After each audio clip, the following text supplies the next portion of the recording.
তো কোনো দলের কথা বলছি না নাকি? তোরা কে যাবি গৌরঘাটে, আয় চলে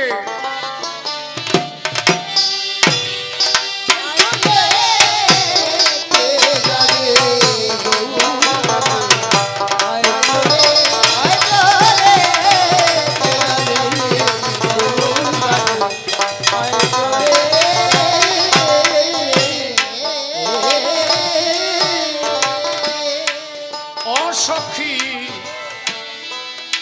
সকলে যায় সবে মিলে, ও সখী সকলে সবে মিলে। আমার মন ডুবেছে গৌর ঘাটে,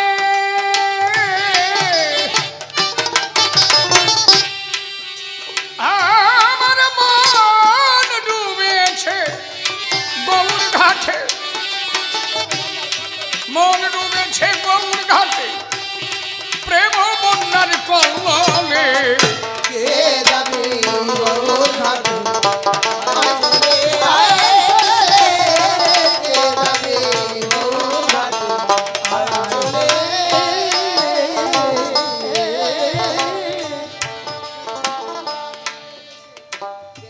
যেদিন গৌর চাঁদোদয় দেশে গৌর প্রেমের বন্যায় এসে সুরধ্বনি যায় গো ভেসে অদ্বৈত প্রেম হিল্লনে।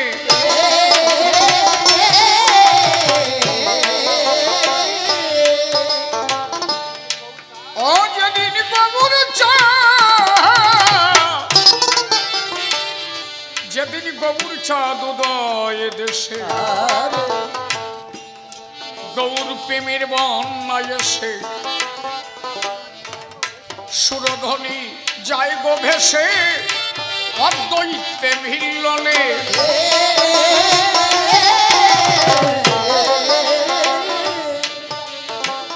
আর নিত্যানন্দ প্রেমের শত শোনা যাচ্ছে না, পরিষ্কার হচ্ছে না, ভেজাল হয়ে যাচ্ছে কেন? নিত্যানন্দ নিত্যানন্দ প্রেমের শত, এখানে আসো, আগে দেখে যাও, আসো, চাপাচাপি পরে করো, আগে দেখে নাও। রোগ না ধরে চাপ দিলে তো রুগী মরে যাব। নিত্যানন্দ প্রেমের শত, লক্ষ্য করো। এই তুই কি বলিস? ডাক্তারের সাথে কথা বলতে নাই জানিস না? নিত্যানন্দ প্রেমের শত,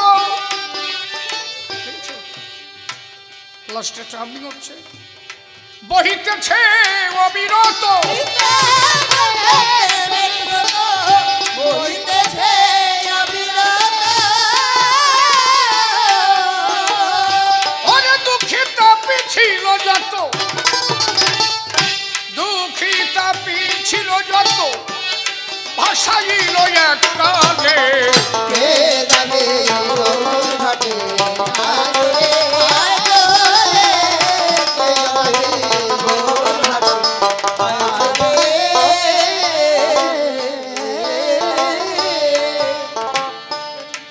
ও যেদিন শান্তিপুরের ঘাটে বসে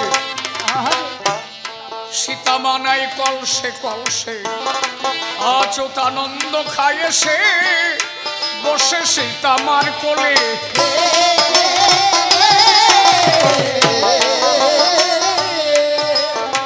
যেদিন শান্তিপুরের ঘাটে বসে সীতা মানাই কলসে কলসে অচ্যুতানন্দ খায় সে বসে সীতা মার কোলে।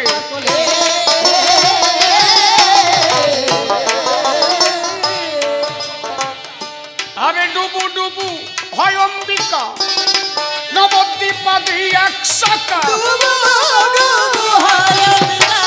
নবদ্বীপ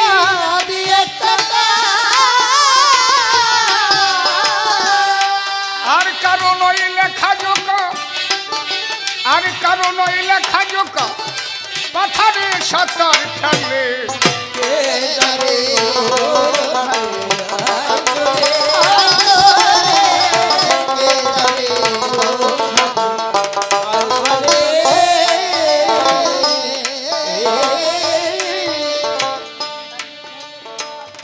একদিন ঢেউলে গে শ্রীবাসের বাড়ি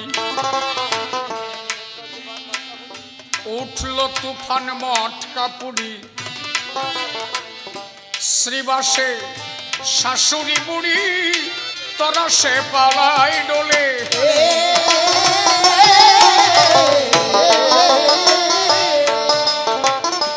আরে পলাইয়ে কি বাঁচতে পারে ডুবালো জগামা ধারে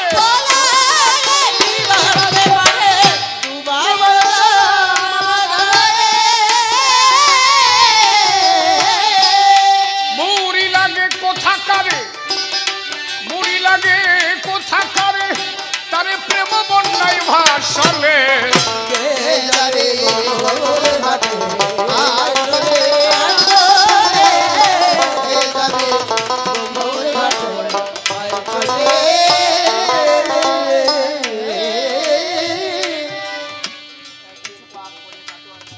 একদিন পাক পরে কাটোয়ার ঘাটে প্রেম বন্যা উঠলে ওঠে থেকে গোদা বড়ি তটে বিদ্যানগর ঢেউ খেলে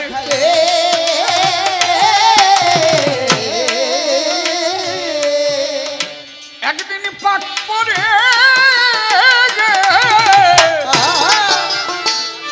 পাক পরে কাটোয়ার ঘাটে প্রেম বন্যা উঠলে ওঠে থেকে গোদাবরী তটে বিদ্যানগর ঢেউ খেলে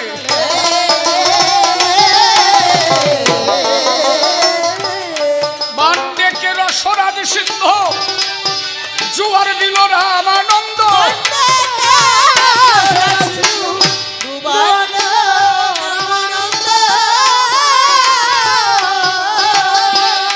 ষাটি বাচ্ছে মকরন্দ 60 বৎসর মকরন্দ ভাঙন লাগলো মুখ করে কে যাবে ওর ঘাটে আসরে কে যাবে ওর ঘাটে আসরে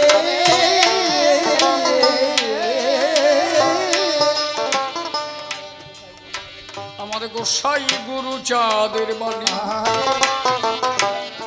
সেই মানুষ সেই বাণী প্রেম বন্যায় ভাষায় অবনী হীরামন তাই ঝাপ দিলে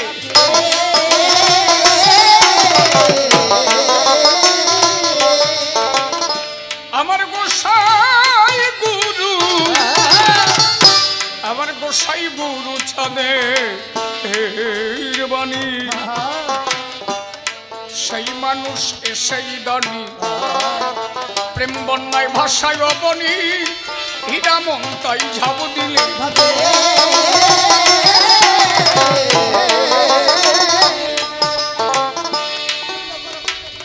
দুবুলো গোলক চাঁদের তরি তারকের বিলম্ব ভারী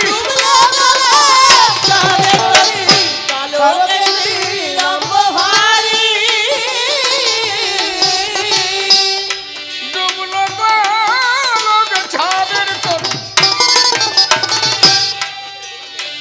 আমার তারকের বিলম্ব ভারী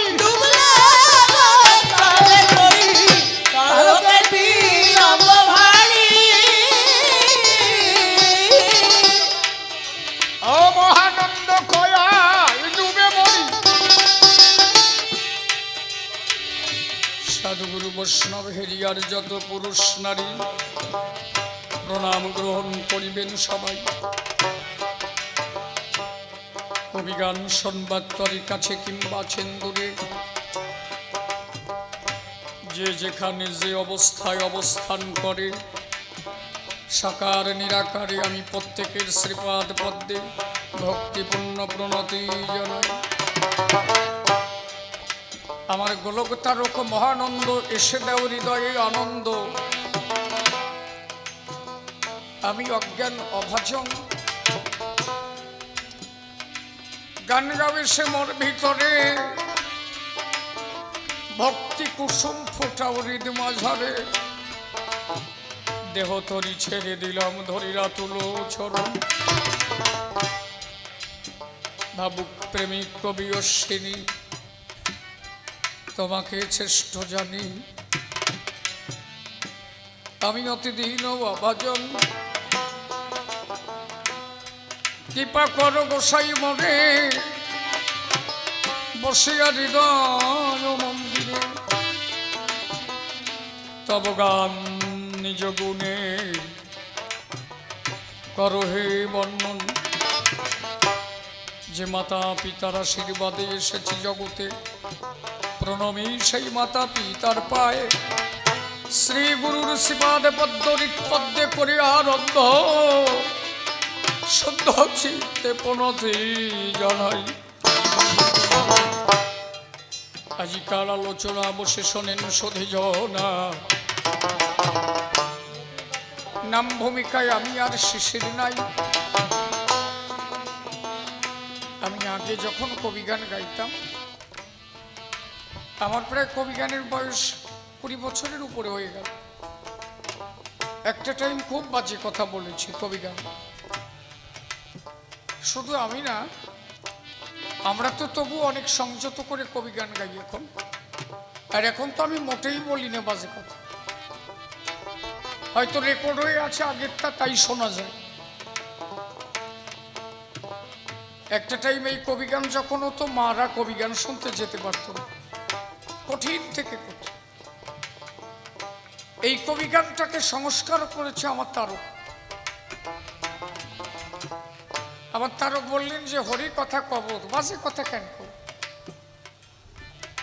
যে কথা ছেলে মেয়ে মা বাবা সবাই মিলে শুনবে, আমার হরিচাঁদের কথা শুনবে, আমার গুরুচাঁদের কথা শুনবে, মানুষ সেই কথা শুনে প্রেমানন্দে আনন্দের দেশে ভেসে যাবে। হরি বল।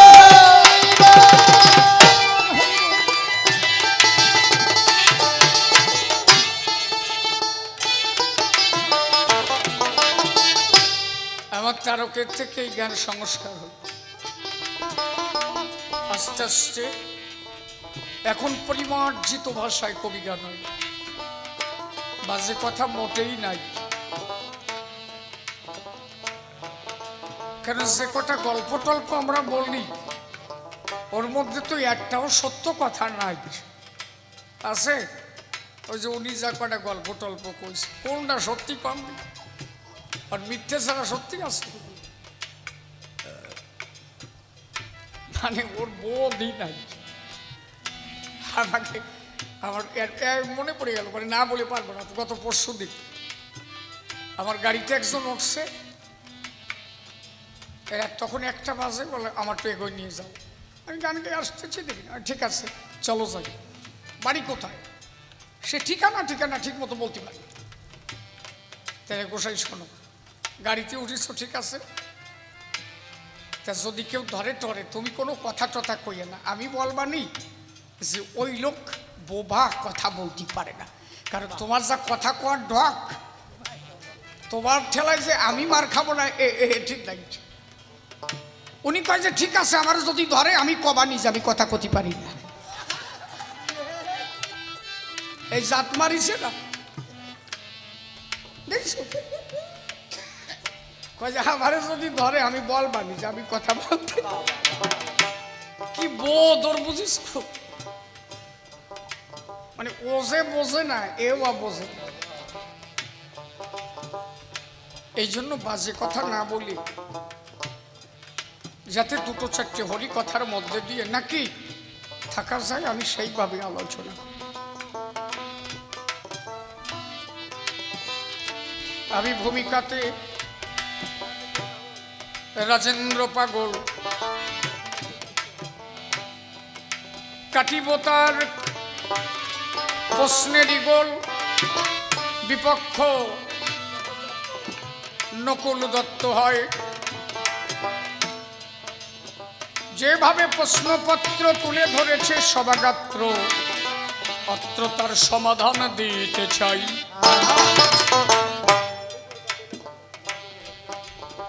বললে মহাপ্রভু যদি সব দেয়, হরিনাম দান করেছে মহাপ্রভু জানি সবাই, তাহলে হরিচাঁদের আসার কোনো দরকার নাই। কি দিতে হরিচাঁদ এলো এইবার আমার কাছে বলো, নতুন করে এমন কি দিয়ে জগৎ সেবা পায়। আস্তে আস্তে বাজাও, কথাগুলো বুঝতে দাও। এমনি চতুর্পাশে দালান তো, আমার কথা বোঝা যাচ্ছে কি না? ঠিক আছে, কথাগুলো বোঝে, খালি আমি কটা পয়েন্ট বলব। ওর মতোই এল জাবড়ার মতো অত আমি জাবড়াবো না নাকি, খালি কয়টা পয়েন্ট বল। একটা মুসির ছেলে যদি ব্রাহ্মণ বাড়ি খেয়ে আসে, ওর বাবা ছেলেরে কি রাগ করবে না আনন্দে জড়ায় ধরবে? কি হবে? আনন্দে জড়ায় ধরবে না? ঠিক তো? পরে গিটি জানো এদিক ওদিক না হয়।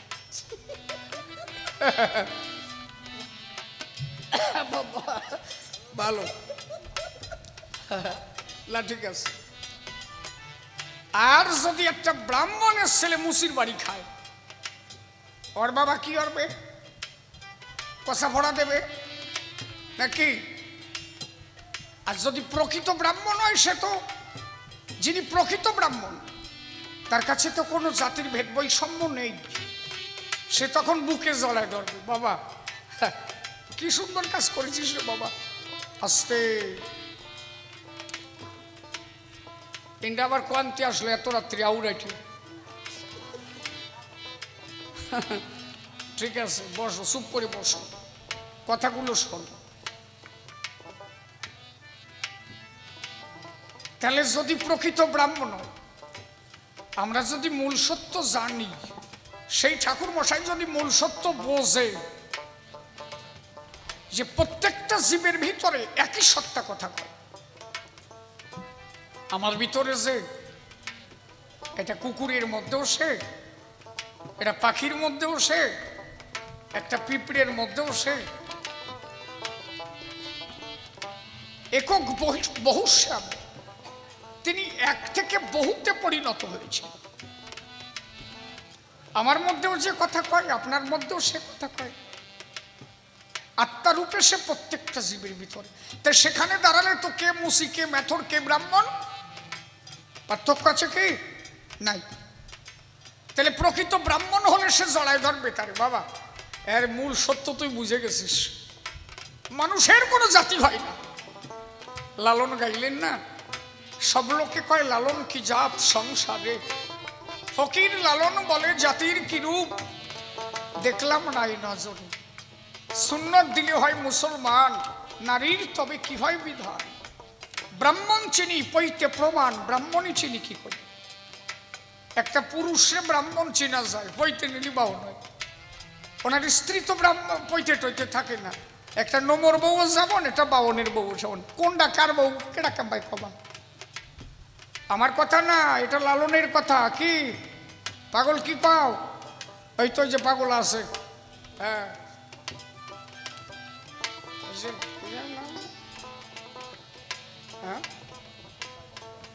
প্রবাস পাগল, এটা ভালো মানুষ। কি মানুষ?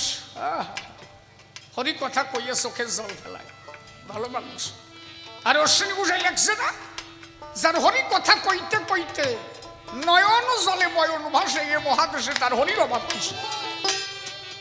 যার হরি কথা বলতে বলতে চোখের জল আসে,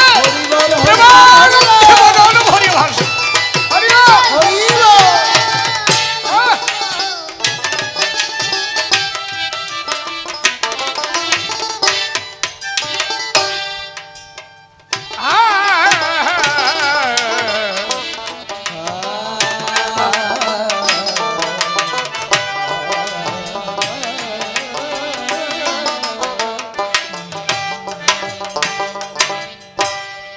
মহাপ্রভুর প্রথম সমস্যা হচ্ছে এইটি। প্রথমত মহাপ্রভুর সমস্যা দাঁড়ালো উনি যেহেতু উচ্চকুলে জন্ম নিল, এই উচ্চকুলে জন্ম নিয়েই দেখলো যে জাত মারা খাইছি তো। ব্রাহ্মণ কুলে জন্ম নিয়ে যখন নিচ মধ্যে নিঃস্বদের ভিতরে গিয়ে হরিনাম দিতে লাগলো, ওনার জাত ভাই শত্রু হয়ে দাঁড়ালো। এগুলো জানতে চৈতন্য ভাগবত পড়ো, চৈতন্য চরিতামৃত পড়ো, চৈতন্য মঙ্গল পড়ো, বুঝতে পারবা। এই যে ব্রাহ্মণ্যবাদের বিরুদ্ধে প্রথম লড়াই কেডা করে, সেইটাই হচ্ছে মহাপ্রভু। মহাপ্রভু মূল সত্যটাকে বোঝাতে চেয়েছিলেন, মানুষের কোনো জাত হয় না, কিন্তু যেহেতু উচ্চকুলে জন্মাইয়ে যখন নিচকুলে যেয়ে একসাথে খেত, এই বামনদের গায়ে জ্বালা উঠে গেল। শালা আমাকে বাড়ি সব, তুই মুসির বাড়ি খাস, চন্ডলে তুই হরিনাম দিস।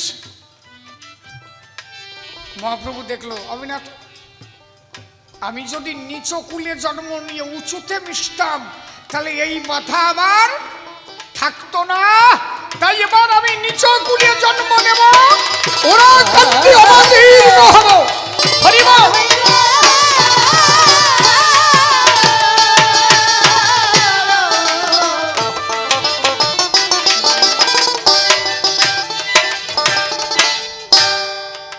বোঝা গেছে? একদম কয়টা পয়েন্ট পয়েন্ট ধরে আলোচনা করব, এলজাবরার মতো কথা বললে তো বোঝা যাবে। মহাপ্রভু দিয়েছিল কি? একজন বৈষ্ণব এখানে দাঁড়ায়, বলেন তো কি নাম দিয়েছিল মহাপ্রভু? কার গলায় তুলসীর মালা আছে? বলেন, আপনি বলেন, মহাপ্রভু কি নাম দিয়েছিল? কৃষ্ণ নাম। কোথায় পেয়েছেন আপনি?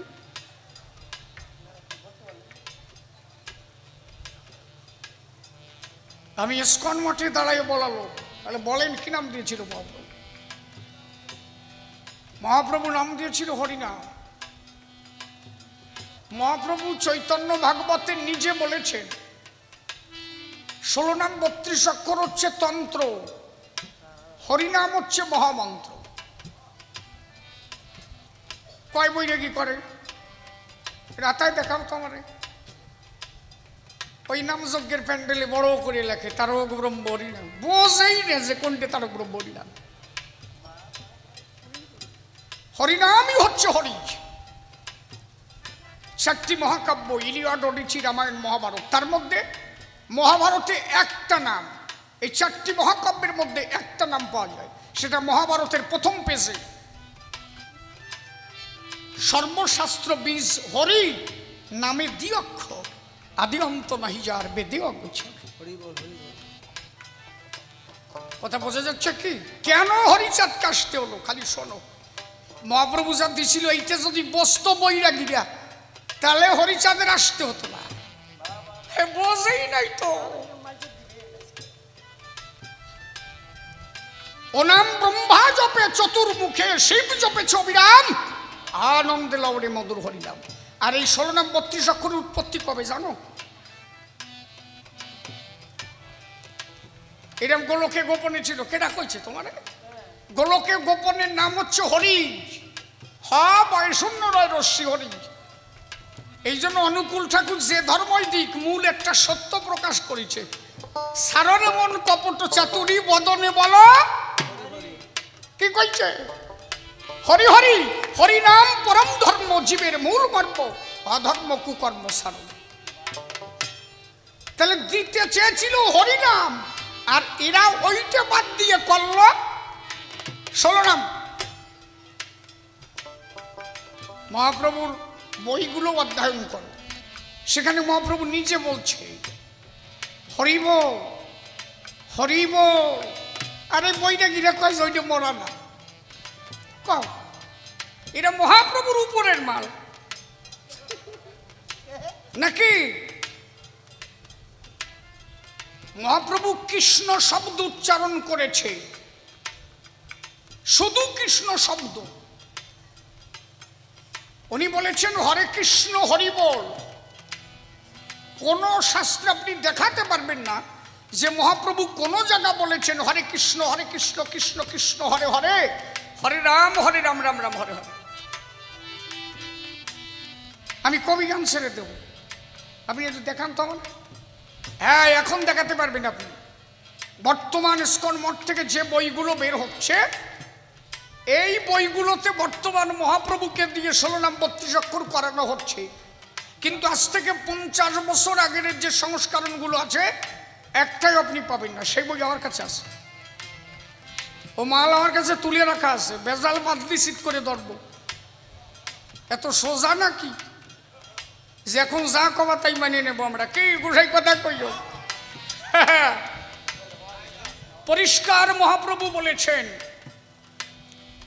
মহাপ্রভু নিজে বলেছেন, হরিনাম উচ্চ কণ্ঠে করো।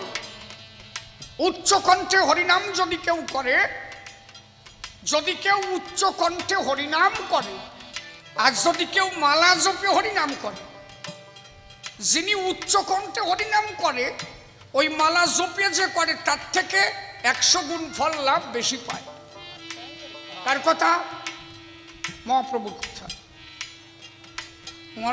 মহাপ্রভু বলেন, যিনি উচ্চ কণ্ঠে হরিনাম করে আর যে মালা টিপে হরিনাম করে, যে উচ্চ কণ্ঠে হরিনাম করে সেই 100 গুণ ফল লাভ বেশি পায়। মহাপ্রভুকে বললেন, এটা আপনি বললেন কেন? মহাপ্রভু বললেন, আমি বললাম কেন? একজন মানুষ যদি উচ্চ কণ্ঠে হরিনাম করে, রাস্তা দিয়ে যদি ভক্ত যায় তার হরিনামের ধ্বনি শুনে সেও তরে। একটা গাছের যদি পাখি থাকে সেও হরিনাম শুনে তরে। যত পাষণ্ড আছে তারাও হরিনামের ধ্বনি শুনে তরে। আর কেউ যদি মালায় জপে সেই একা তরে, কিন্তু আর কাউকে তরতে সাহায্য করে না। এই জন্য মতুয়ারা উচ্চ কণ্ঠে হরিগুণ গায়। হরি বল।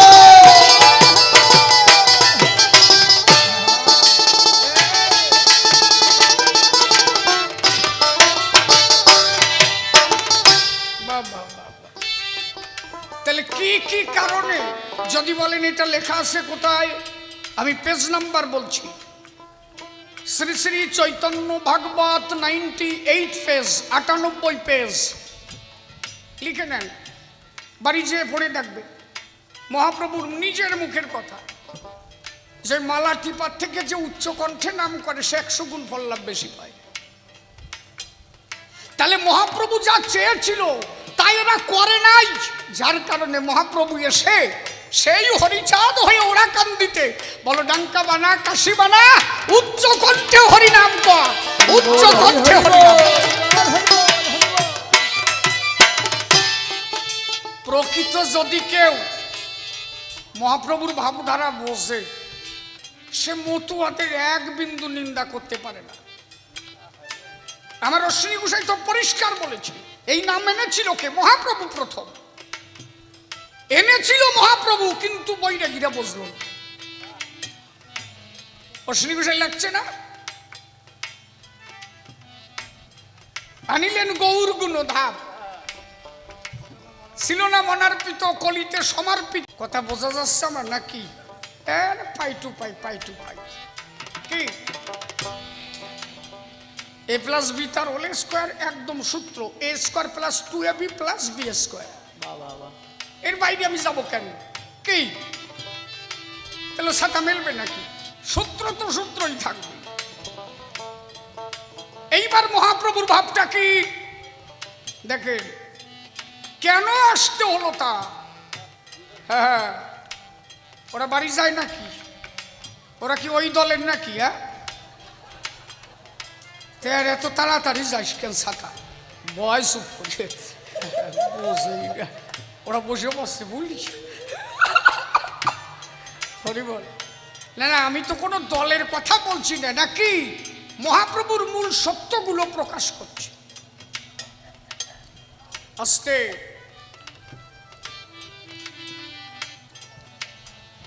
এই যে আমরা 3 বেলা স্নান করি, যা করি, মতুয়াদের এগুলো নাই। এই ভাবভঙ্গি মতুয়াদের মধ্যে আরম্ভ হয়েছে, কিছু কিছু আরম্ভ করে দিচ্ছে। দেখবা মন্দিরে প্রসাদ দিয়ে 10 ঝাটকায় দেয়, মানে হরিচান আর শান্তি মাতা ওনরা যদি প্রসাদ দেখে, ভক্তরা সলমাইয়া বাইরে দিয়ে কাঁদতেছে আর ওনরা দুজন ঘরে খাচ্ছে। কত বেতাল কথা না, নাকি? কথা ঠিক কি না? এই আমার বাবারে খেতে দিল ঘরের মধ্যে, আমারে আমার বাবা নিয়ে বলল কি শিশির চল খাইয়ে আসি, ওই বাড়ির নৌতো হয়েছে। খেতে গেলাম, বাবারে ঘরের মধ্যে দিল, বাবা দরজাটকায় খাচ্ছে আর আমি বারান্দায় চিত হয়ে রয়েছি। আমার বাবা খেতে পারবে কি? কথা কন, কথা কন। তাহলে এগুলো করেন কেন, এই দরজা দেন কেন? যেখানে হরি ভক্ত, তিনি বলেছেন ভক্ত আমার মাতা পিতা, ভক্ত আমার গুরু, ভক্ত আমার নাম রেখেছে বাঞ্ছা কল্পতরু। তিনি ভক্তের সামনে খেতে পারেন না? তিনি ভক্তকে নিয়ে চলতে পারেন না? ভক্ত না থাকলে ভগবান is equal to zero, Radha না থাকলে Krishna is equal to zero. শক্তিমান কেন বলে? শক্তি প্লাস মান ইজ ইকুয়াল টু শক্তিমান, সেখান থেকে শক্তি মাইনাস হয়ে গেলে মান ইজ ইকুয়াল টু জিরো। ভক্ত যদি না থাকে ভগবানের কোনো মূল্য নাই। কেন ভগবান ভক্তের সামনে খেতে পারবে না? এর দরজা কপাট বন্ধ রে দিয়া ও কি কথা বোঝা যাচ্ছে নাকি? না আবার কাল ক্ষেত্রে টানায় দিয়ে না, তোমাকে তো বুঝোই পারলাম না আমি। আরে সে কি ওই খায়? ও মাপিয়ে দেখো তুই কমে না বাড়ে, ভোগ দিয়ে মাপিয়ে দেখবা কমে না বাড়ে। কি খায়? তারও খাবারের অভাব নাকি? অনন্ত জগতের মালিক যিনি। এই যে আমরা বলি না, আমি আজকে বাবা হরিচাঁদের নামে এত টাকা দান করলাম, তুমি দান করার কেডা? তিনি যা দান করে রেখেছেন, তুমি দান করার কে? আমি তোমারটা তোমার পায়ে সমর্পণ করলাম নাকি? আমরা দান করার মালিক। আমি 100 টাকা দান করলাম, কোয়ান্টা নিয়ে দান করি তার মাতুব্বরি সারা দান করে দেখাও। একটা বৈজ্ঞানিকের ক্ষমতা আছে একটা অরিজিনাল চুল আবিষ্কার করে, একটা চুল ছিঁড়ে ফেলবো, যদি একটা চুল আবিষ্কার করতে পারে গান ছেড়ে দেব। একটা অরিজিনাল চুল যদি আবিষ্কার করতে পারে, কি পারে জানো? ওই ফেস্টো দিয়া, তুলো দিয়া। তিনি যা একবার দান করেছেন তা কোনোভাবে দান করার ক্ষমতা তাদের